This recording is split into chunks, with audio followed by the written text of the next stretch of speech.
pada perusahaan juga merupakan salah satu konseling yang dapat memberikan dan menyediakan berbagai saran kepada pihak internal manajemen. Nah, biasanya itu PM memberikan saran yang berhubungan dengan berbagai kebijakan, relasi, dan komunikasi antara perusahaan dengan publik. Nah, yang kedua itu ada research. Nah, sebagai bagian perusahaan yang bersinggung dengan publik, PR ini juga memiliki fungsi sebagai tim yang meriset perilaku publik. Data-data dari hasil tersebut terkait dapat digunakan untuk merancang strategi PR perusahaan dalam mempengaruhi dan meyakini publik tentang pentingnya perusahaan bagi mereka. Nah, yang terakhir itu ada media relation. Nah, salah satu alat yang dapat digunakan untuk berkomunikasi dengan pihak luas yaitu dengan menggunakan media massa. Nah, public relation ini berfungsi sebagai bagian perusahaan yang melakukan berbagai kerjasama dengan semua media untuk kepentingan perusahaan. Public relation dalam suatu organisasi ataupun perusahaan sangat berperan penting untuk membentuk citra, reputasi, juga image bagi suatu perusahaan.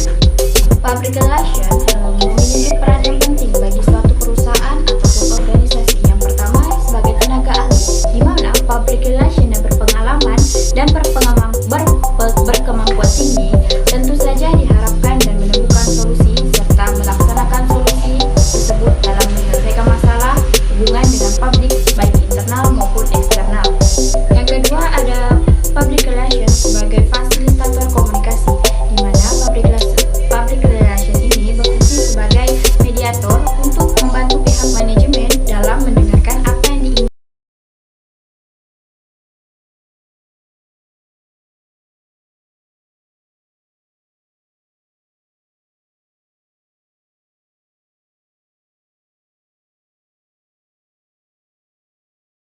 Dengan komunikasi timbal balik dari perusahaan dan masyarakat dapat tercipta hubungan yang saling pengertian, mempercaya, menghargai, serta toleransi yang baik dari kedua belah pihak. Yang ketiga, public relation sebagai fasilitator proses pemecahan masalah, dan di mana peran ini merupakan bagian dari tim manajemen. Nah, ini kan humas ini berperan untuk membantu pemimpin organisasi ataupun perusahaan baik sebagai perhatian atau konsultan dalam mengambil tindakan atau keputusan untuk mengatasi masalah atau krisis yang dihadapi secara rasional maupun profesional. Yang terakhir, public relation sebagai teknisi komunikasi, di mana kegiatan humas ini pada hakikatnya merupakan bagian dari teknisi kegiatan berkomunikasi dengan khas antara dua arah.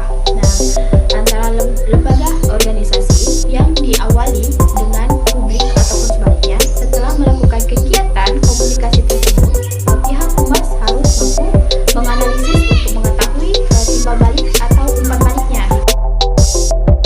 Baik, yang pertama definisi harus dijelaskan pengorganisasiannya, struktur organisasi, wawancara, job description, tanggung jawab, serta sistem kerjanya.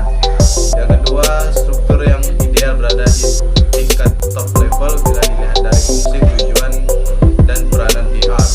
Yang ketiga, praktik terdapat berbagai macam kedudukan PR dalam organisasi mandiri. Definisi PR di bawah definisi pemasaran di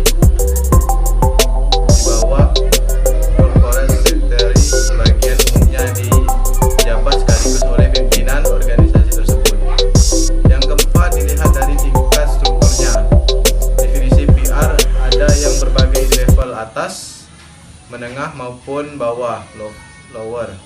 Yang kelima, di tingkat top divisi PR, kapalai oleh direktur PR dengan beberapa manajer.